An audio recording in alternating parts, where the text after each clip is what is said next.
Esta es la historia de un hombre que abusó sexualmente de más de 45 niñas de entre 7 y 17 años. Su nombre causó pánico en toda la población. Él era conocido como el Loco Hugo, y su captura había sido todo un reto para las autoridades hondureñas. Y aunque había sido capturado y condenado, Hugo logró escapar de prisión. Ahora su búsqueda sería una de las más importantes enfrentadas por las fuerzas de seguridad. ¿Podrían encontrarlo antes de que volviera a atacar? Esto es Expedientes Criminales.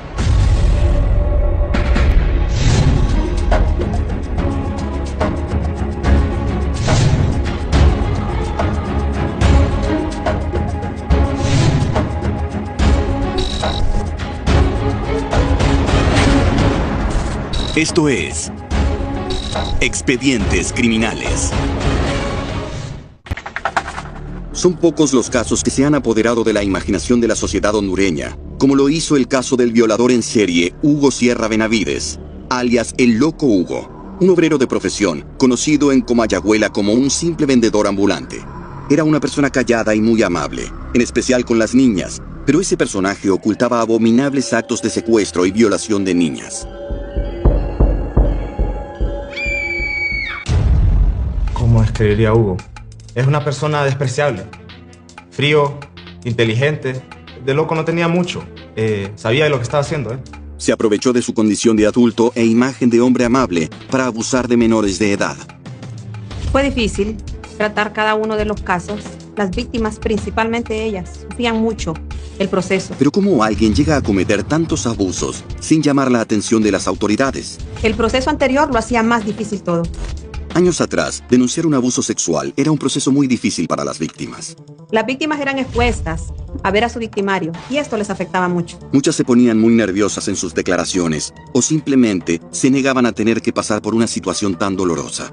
Es difícil encontrar en la memoria colectiva un criminal que haya sembrado el terror dentro de la población, como lo hizo Hugo Sierra, un delincuente a quien se le adjudicaron al menos 50 violaciones entre los años 2008 y 2012. Pero ¿quién era realmente este criminal? Hugo era el tercero de 4 hermanos. Su infancia había transcurrido en una casa de apartamentos de bajos recursos, en Comayagüela, donde vivió en la pobreza. Desde muy pequeño su padre lo hacía trabajar como vendedor ambulante para ayudar con sus ingresos. Muchas fueron las veces que tuvo que dormir en las calles de Tegucigalpa y Comayagüela. A los niños los ponían a trabajar desde muy temprana edad. Era un niño indefenso a merced de la oscuridad de la noche. Bueno, este tipo de actividades no es correcta porque expone a los propios niños a muchos peligros en la calle. Hugo no podía hacer nada para evitar su situación. Es la historia de muchos niños de aquí. Según sus declaraciones, durante esos años, en la década del 80, había sido víctima de abuso sexual. Esto marcaría su vida para siempre. Su infancia y su inocencia le habían sido arrebatadas. Estas humillaciones traen consecuencias graves. Una es el vacío que deja en la persona y la otra la necesidad de vengarse con otras personas que se sientan indefensas, tal y como ellos se sintieron alguna vez. Para este tipo de abusador, es fundamental que la víctima esté siempre indefensa. Una persona que viola no necesariamente debe sentir un placer sexual cuando hace este acto. Su trabajo de lavandera ayudaba a la madre de Hugo a mantener a su familia, pero el dinero que ganaba no era suficiente, así que le exigió a Hugo que buscara trabajo, y por esa razón solo estudió hasta el 4º grado de la primaria. A pesar de que tuvo la posibilidad de aprender el oficio de zapatero, prefirió dedicarse a otra cosa. Se convirtió en asaltante en las calles de Comayagüela, principalmente en la 7ª Avenida. La calle se convirtió en su escuela, y allí fue aprendiendo todo lo que necesitaba, cómo seguir a sus víctimas y cuándo es el momento indicado para atacar. Esta es la manera en la que comienza la historia del Loco Hugo. A mediados del año 2010, surgió un creciente número de denuncias por abuso sexual contra menores de edad. Todas las víctimas recordaban el rostro de su agresor. La mayoría de las denuncias se registraron en las oficinas de la Dirección Nacional de Investigación Criminal del barrio Los Dolores y de la colonia Villa Adela de Comayagüela. El señor Hugo Sierra operaba básicamente en las cercanías de escuelas, colegios. Las obligaba después de eso a ingresar a solares baldíos o casas abandonadas. Frecuentemente, Hugo rondaba escuelas en busca de nuevas víctimas. Con el tiempo, sus tácticas se fueron perfeccionando y el número de víctimas aumentó considerablemente. En la mente de un agresor, de un abusador sexual o un violador, lo que hay es una fantasía de poder. Y esta fantasía puede variar. Puede ser con niños, con niñas, con adolescentes, con mujeres y también con hombres. Todo lo que pueda imaginar la mente humana. Tal vez nunca sepamos con certeza qué era lo que pasaba por su mente. Solo podemos saber que Hugo no era capaz de controlar sus impulsos. Ni siquiera los gritos de sus víctimas lograban impedir su cometido. Este tipo de personas no contienen un nivel de empatía. Estas personas son incapaces de sentir el dolor ajeno.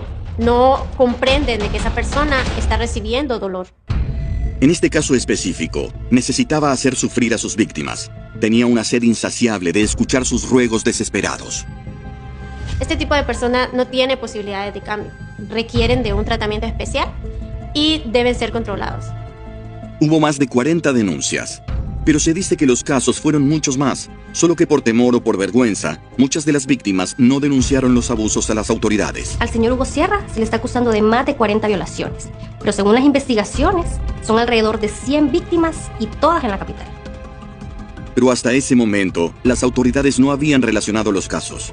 No se habían dado cuenta de que era la misma persona la que cometía la mayoría de los ataques.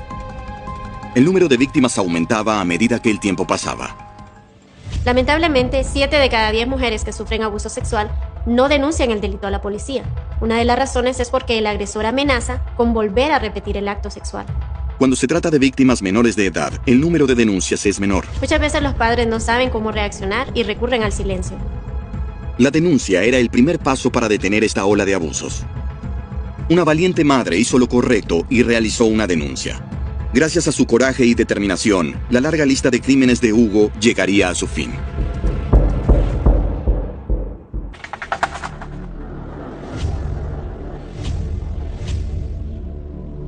Hugo Sierra Benavides, también conocido como el Loco Hugo, fue un hombre que atacó y abusó sexualmente a más de 40 niñas de entre 7 y 17 años. El Loco Hugo se aprovechaba de su inocencia, destruyendo sus vidas para siempre. Su captura fue una de las cacerías más grandes a las que se tuvieron que enfrentar las autoridades de seguridad hondureñas.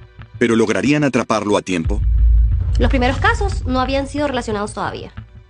Pero la situación cambió el 11 de marzo de 2011, cuando Jocelyn Melgar, de 12 años, se presentó junto a su madre en las oficinas de la Policía Nacional. Este caso fue asignado al oficial Duarte de la Unidad de Casos Especiales. Tenía poco tiempo yo de estar asignado a la Unidad de Delitos Especiales y había estado rotando en otros puestos ya antes. Sin saberlo, el oficial Duarte dio inicio a la cacería del violador en serie más grande de Honduras. Esa muchachita no tenía más de 13 años. Entró y se le notaba que venía con un peso encima.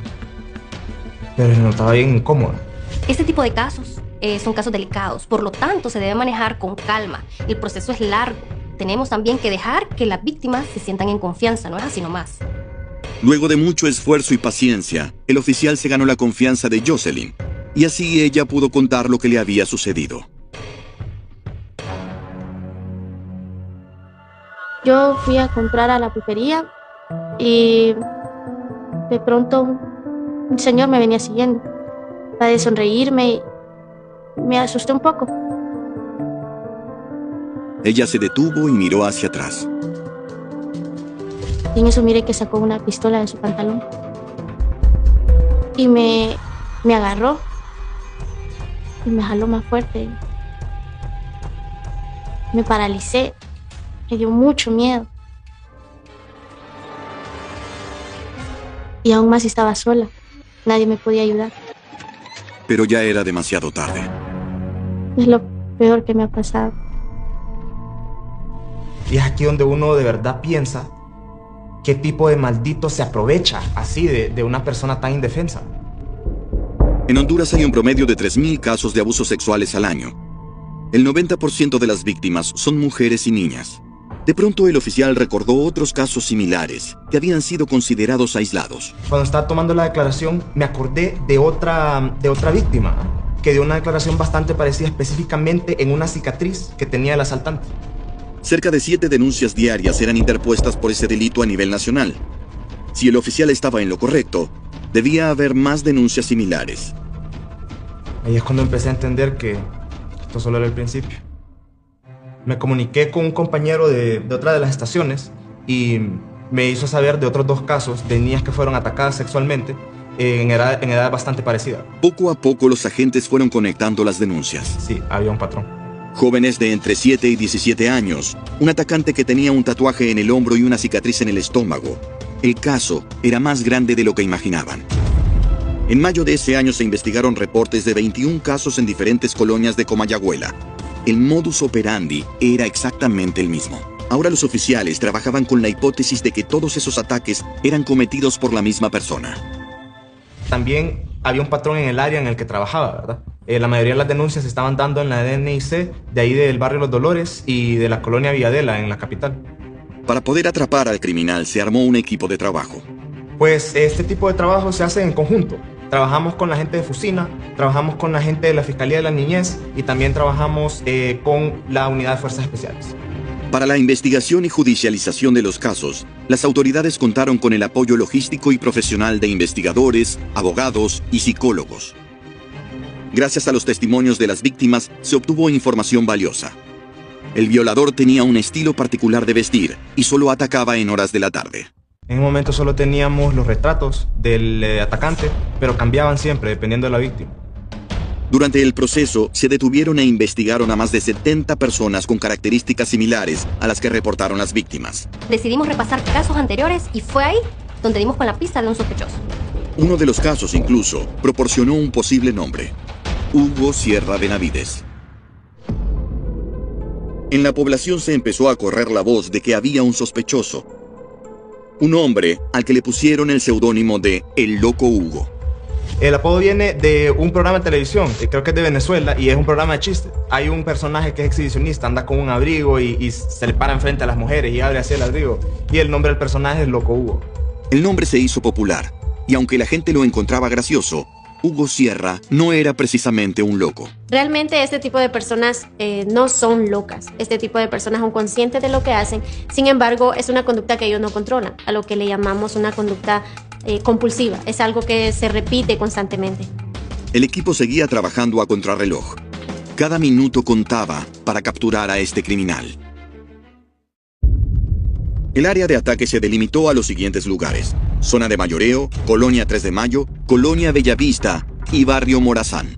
Cada semana aparecían nuevos casos. Solo en el mes de junio de 2011 se reportaron 3 casos más de violaciones. La policía recibió cientos de llamados afirmando tener información sobre el violador en serie, pero lamentablemente la mayoría resultaban ser falsas. Lo peor era que la gente le echaba la culpa a la policía.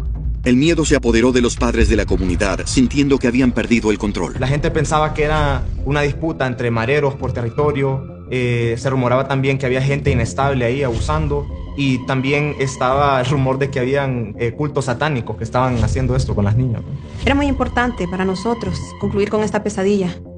Lo que todavía no sabían los oficiales era que Hugo ya había estado en la línea de identificación en varias ocasiones, pero nunca nadie había reconocido de que él era el violador que estaban buscando. Pues uno de los que teníamos en la fila de identificación era Hugo Sierra. No sabemos si fue por miedo o porque estaban confundidas las muchachas, ¿verdad? Pero no lo pudieron identificar. En este momento es que nos sentíamos que estábamos en una calle sin salida ya. Las opciones se agotaban, pero el oficial aplicó un método diferente. Decidí yo buscar por mi parte.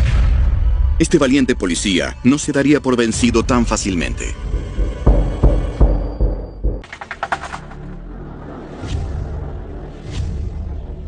Autoridades y fuerzas de seguridad llevaban meses trabajando para capturar al mayor violador en serie de Honduras.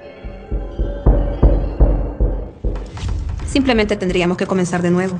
Siempre un criminal comete algún error y ahí vamos a estar para atraparlo. Mientras tanto, aún sin haber determinado la identidad del violador, las autoridades enfocaron sus esfuerzos en labores preventivas. Con el apoyo de la Fuerza de Seguridad Interinstitucional Nacional, Fusina, más agentes se sumaron a la búsqueda del criminal.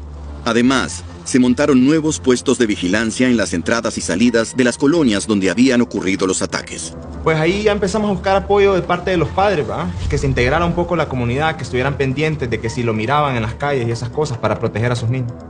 Nada parecía dar un resultado positivo, hasta que el acto de un valiente agente de policía lo llevó a una pista.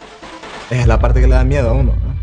Pero hay que adentrarse ahí. Habíamos identificado varias víctimas y era de esas zonas que tenían esos solares baldíos y las casas abandonadas. Decidido a dar con el criminal, el oficial Duarte se infiltró en las colonias donde el violador atacaba. Como sabía que esto implicaba un alto riesgo para su vida, decidió trabajar de incógnito, usando otra identidad. Tenía que intentarlo. Llevábamos meses trabajando en este caso, ya hablando con las familias todas las semanas. Yo ya no podía ver a las víctimas sufrir así, verlos pasar por ese infierno. Sin armas y sin apoyo, el agente Duarte estaba dispuesto a encontrar a este violador en serie. El oficial Duarte visitó varias colonias y escuelas para ver si lograba encontrar a algún sospechoso. Lo hizo durante varios días, pero lamentablemente no tuvo suerte. Tratar de identificar al violador, ¿verdad? Con el tiempo, aparecieron nuevas pistas en las investigaciones de los casos. Apareció un video que mostraba al violador abordando a otra de sus víctimas. La víctima nos informó que le habían atacado ahí enfrente a Sencol. Entonces, cuando fuimos a hacer las investigaciones, vimos ahí que había una cámara de seguridad. Y ahí es donde pudimos identificar una buena pista para el caso. Rápidamente los agentes hicieron las gestiones para conseguir el video. No tenían demasiado tiempo, porque muchas de las cintas de vigilancia son borradas periódicamente. Ahí tuvimos que ir a conseguir la orden judicial para usar eso como evidencia y colaboraron de gran manera. Gracias al apoyo de la policía y de Sencol, pudimos obtener el primer video del 19 de marzo del 2012, donde aparece el señor Hugo Sierra, pues llevándose a una de las víctimas. A las 6:17 en punto, el supuesto violador abordó a su víctima frente a la empresa. Pero el guardia encargado de seguridad había movido la cámara de posición unos minutos antes. Pues no se puede distinguir claramente. Sin embargo, se observa al señor Sierra llevando por la fuerza a una de las víctimas hacia un paradero desconocido. Por la baja resolución del video no pudimos identificar claramente al atacante, pero ahí pudimos ver que se vestía de manera casual, andaba en una camiseta del Real Madrid, usaba gorra, andaba con un pantalón jean y nunca quedó viendo para arriba. Estaba bien atento a la situación. En poco tiempo el criminal había podido ganarse la confianza de la víctima, y esa cualidad lo convertía en alguien muy peligroso y eficiente. Pues el video es bastante útil para determinar ciertos aspectos del criminal, pero no ajusta para identificarlo. El equipo de investigación seguía buscando nuevas pistas y volvía a revisar una y otra vez los expedientes y las notas. Analizando en detalle los expedientes, se descubrió que varios lugares eran usados por el violador para cometer sus abusos. Los más frecuentes eran 2 casas abandonadas. Fue mi decisión montar los operativos en esas casas y mantener vigilados los solares baldíos por si el señor Sierra se acercaba. Teníamos ya 3 días de vigilancia y algunos ya habían perdido la esperanza de poderlo atrapar. Pero había alguien que no se daba por vencido. La perseverancia del oficial rindió sus frutos. Se confirmó que Hugo Sierra era el criminal que estaban buscando. Aunque anteriormente había desfilado como sospechoso y no habían logrado reconocerlo, ya no quedaban dudas. Se había identificado al violador y sabían dónde encontrarlo, en la colonia Torocagua de Comayagüela. Con todos los datos que habían obtenido, los oficiales decidieron allanar la casa de Hugo Sierra. Pero al llegar, se encontraron con su madre, quien les informó que Hugo ya no vivía allí. Interrogamos a la familia varias veces, pero ninguno dijo nada, no daban información del paradero. Dentro de la casa encontraron un bolso con ropa. Inmediatamente los investigadores notaron que las características de la ropa coincidían con las descripciones de las prendas del violador que habían hecho las víctimas. Pues lo teníamos, pero no lográbamos dar con él. Cuando llegamos a la casa de él, bajo el dato de que ahí estaba y no lo encontramos, entonces asumimos que alguien le dijo que la policía iba para allá a buscarlo, porque ahí tenía todas las cosas en la casa todavía. Se nos escapó. Lastimosamente, la madre o alguien debió informarle y no llegó. El loco Hugo había logrado escapar. Y ahora que sabía que lo buscaban, lograr capturarlo iba a ser una tarea aún más difícil.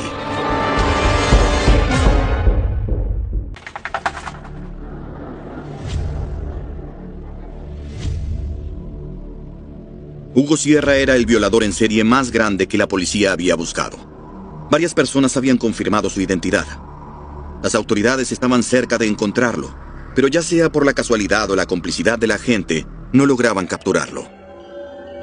Habían encontrado su hogar y habían descubierto que el loco Hugo tenía una familia como cualquier persona. En la sala pudimos observar unas fotos. Se miraba a Hugo amoroso, feliz, con su mamá, con sus hijos. Y ahí es donde nos preguntamos, ¿verdad? ¿Cómo es que alguien que se miraba así podría ser un monstruo que andaba en la calle y que andábamos buscando nosotros por esos 40 casos de violación? La familia lo describía como un padre amoroso, más que todo. Incluso hablamos con la hija de él, que en ese entonces tenía 14 años, que estaba dentro del rango de edad, ¿verdad?, de las víctimas de violación. Bueno, la hija de Hugo es una muchacha muy tranquila, un poco nerviosa, pero no presentaba ningún signo de abuso y hablaba muy bien de su padre. Se lanzó entonces una alerta a todas las estaciones de policía para la búsqueda de Hugo Sierra Benavides, más conocido como el Loco Hugo. La prensa se hizo eco de la situación, pero los días pasaban y no se obtenían resultados. Hasta que de pronto, una llamada brindó información importante para su captura. La pista que recibimos es que una de las víctimas reportó haberlo visto en la calle, ¿verdad?, unos minutos antes de haber hecho la demanda. Una de las víctimas, que se dirigía a su escuela en la colonia Torocagua, había visto a Hugo. Pero cuando las patrullas llegaron al lugar, no pudieron localizarlo, así que formaron equipos para cercar el perímetro. Después de que nos avisaron, agarramos a la muchacha que nos hizo este aviso y ubicamos a otra de las víctimas que había tenido él para que se desplazaran por la zona con un par de escuadrones. Los oficiales y las muchachas entonces recorrieron ahí por la colonia Torocagua y pusimos unos agentes para que cuidaran la salida, ¿verdad?, y no desperdiciar la oportunidad. Cada patrulla buscaba a Hugo en diferentes sectores de la colonia. Pues las niñas estaban nerviosas y cansadas, ¿verdad? Estuvieron bastante tiempo tratando de ubicarlo, hasta que una de ellas lo logró. Finalmente, después de 2 horas de patrullaje, lograron encontrarlo. Lo pasamos por enfrente a él para poder estar 100% seguro, ¿verdad?, que era él. Una vez que le dimos la cara, una de las niñas afirmó que ese era el fugitivo. Entonces uno de los oficiales se lanzó sobre él para poder capturarlo. Y así fue como el 10 de mayo de 2012, en horas del mediodía, las autoridades dieron captura a Hugo Sierra, a quien apresaron en cuestión de segundos.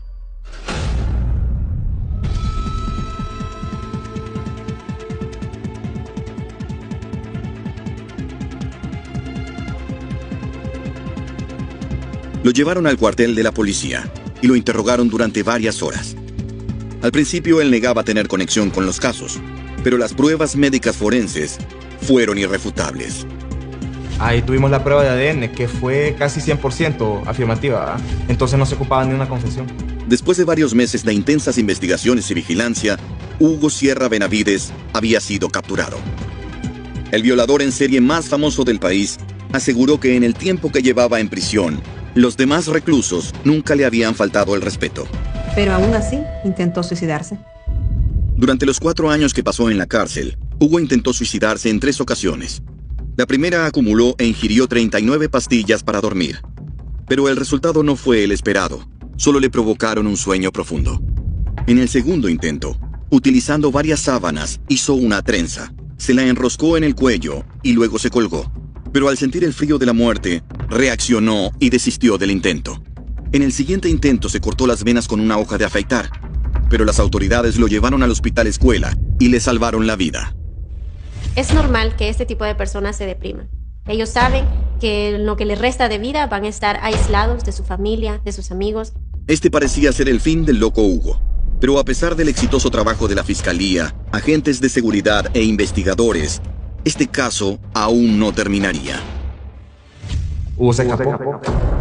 Efectivamente, la Fiscalía Especial de la Niñez ha tenido conocimiento de la fuga de esta persona, identificada como Hugo Edgardo Sierra Benavides, a quien se le ha presentado varios requerimientos fiscales por considerarlo responsable de la comisión de delitos de violación especial.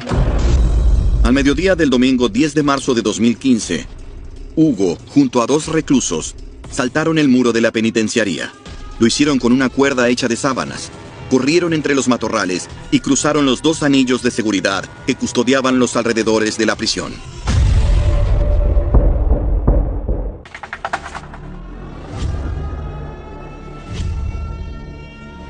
Una vez que los muros de la Penitenciaría Nacional habían quedado atrás, Hugo abordó un autobús que lo condujo a Tegucigalpa y llegó a su casa en la colonia Torocagua. Es algo sorpresivo, pero pensándolo bien, el hombre no tiene nada que perder. Se corrió la noticia por todos los medios. Fue algo preocupante, de verdad. Los padres fueron a traer a los hijos a las escuelas y todo. Por eso alertamos y se ha solicitado también a las autoridades policiales para que se trate de localizar y al ser identificado nuevamente y localizado se ha recapturado y puesto a la orden de los jueces competentes. Pero esta vez, el rostro de Hugo Benavides ya era conocido por todos. En la 21 de febrero estuvimos cerca de agarrarlo ya, Hugo. Varios vecinos lo reconocieron y lo persiguieron para lincharlo. La denuncia llegó a la posta, y ahí fue donde la policía preventiva y la policía militar entonces empezaron la búsqueda por Hugo. Los vecinos, armados con palos y piedras, persiguieron a Hugo hasta la colonia Vegas. Según los vecinos, se metió en una alcantarilla y ahí fue que lo perdieron de vista. Había encontrado dónde esconderse.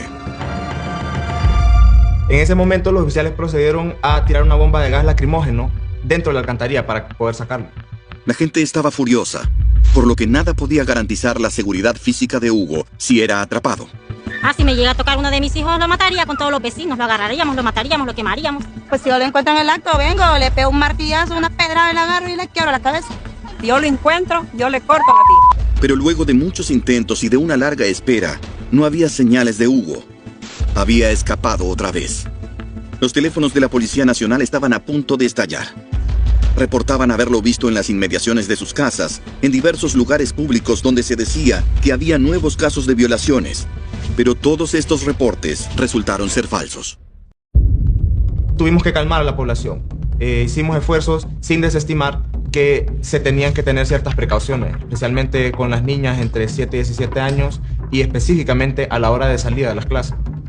Pues escuchaba un montón de cosas bien disparatadas, ¿verdad? Y yo incluso tenía a varios de mis vecinos diciendo que los habían visto ahí caminando por la casa. Algunos rumores decían que estaba en el sur, otros en la capital y otros que se había trasladado hacia el norte. En cierto momento, todo el mundo tenía su propia historia acerca de dónde había visto al loco Hugo. Durante la investigación, en respecto a la familia, pudimos identificar que era lo más importante para él, ¿verdad? Y el nivel de confianza que les tenía era grandísimo, especialmente con su mamá. Mediante las pesquisas hechas por la policía, se supo que había tomado un autobús que lo había llevado hasta el norte, según testimonios de los empleados de la compañía del autobús. Varios testigos después lograron identificarlo por la imagen que salía de él en las noticias.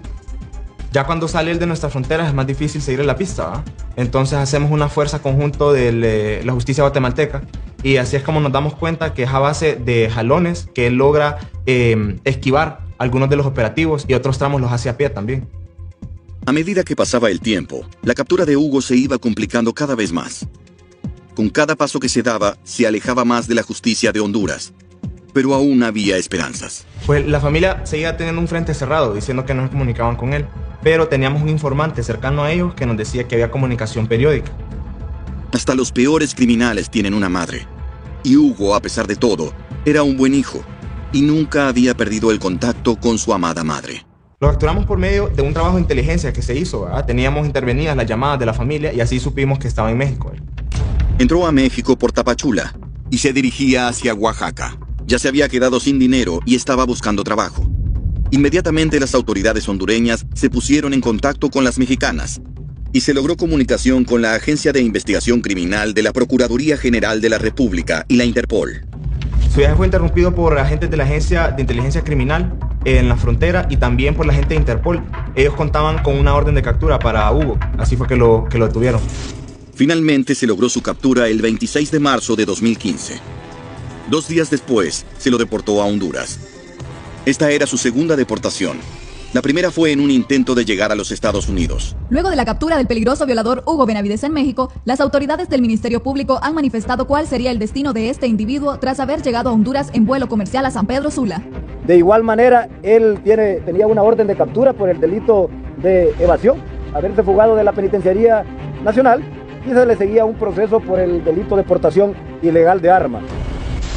El momento en el que venía el avión en el que él estaba deportado, ¿verdad? Estábamos casi todos los que participamos en la investigación. Yo en el momento no me lo iba a perder. Yo no iba a descansar hasta que ese hombre estuviera preso. Y ese fue el final de Hugo Sierra. Bueno, tuvimos un muy buen equipo de trabajo. Y encontramos también pocas dificultades tuvimos un juicio rápido y pudimos condenarlo con prontitud. Los medios de comunicación terminaron de consolidar la fama de este violador en serie. Lo llevaron ante los tribunales de justicia y 2 días después, en la audiencia preliminar, un juez penal de Comayagüela le dictó 11 autos de prisión por igual número de delitos. Hasta el día de hoy ha sido sentenciado por 23 violaciones especiales, niñas menores de 18 años, 2 violaciones simples, mujeres mayores de 18 años, un delito por evasión y un delito de portación ilegal de armas. El señor Hugo Sierra durante el juicio se negó rotundamente todos los cargos que se le estaban acusando, pero las evidencias eran demasiado contundentes. Aunque la defensa sacó todas sus armas, al señor Hugo Sierra se le encontró culpable de todos los cargos que se le estaba acusando. El juicio fue rápido y solo se presentó su hija, quien le llevó algo de comida. Pero antes de entregar los alimentos, tuvo que escuchar todos los delitos que había cometido su padre contra niñas de entre 7 y 17 años de edad, a quienes les había obligado a tener relaciones sexuales bajo amenazas de muerte. El loco Hugo nunca miró a los ojos a su hija cuando leían los cargos, y al concluir el juicio, la niña fue la primera en retirarse del recinto judicial. El loco Hugo sumó una condena que supera los 400 años de prisión. Fue recluido en la Penitenciaría Nacional, un lugar considerado el infierno para quienes son acusados de violación. Tiempo después, Hugo Sierra fue trasladado junto a otros 41 convictos a la cárcel de máxima seguridad, conocida como el Pozo 2. Logramos capturar a Hugo Sierra gracias al esfuerzo en conjunto que hicimos con las diferentes fuerzas. Así es que logramos quitar de la calle esta amenaza que tenían todas estas niñas y niños, ¿verdad? Cada vez que salían de la escuela le quitaba la tranquilidad a los padres. Si seguimos trabajando en conjunto, no hay criminal que pueda escapar de la justicia en Honduras. Hugo deberá pagar condena el resto de su vida. Y aunque logró evadir a las fuerzas de seguridad en diversas ocasiones, nunca pudo escapar del brazo largo de la ley. No importa dónde se escondan, la justicia los encontrará. Siempre habrá hombres y mujeres que estarán dispuestos a enfrentarlos.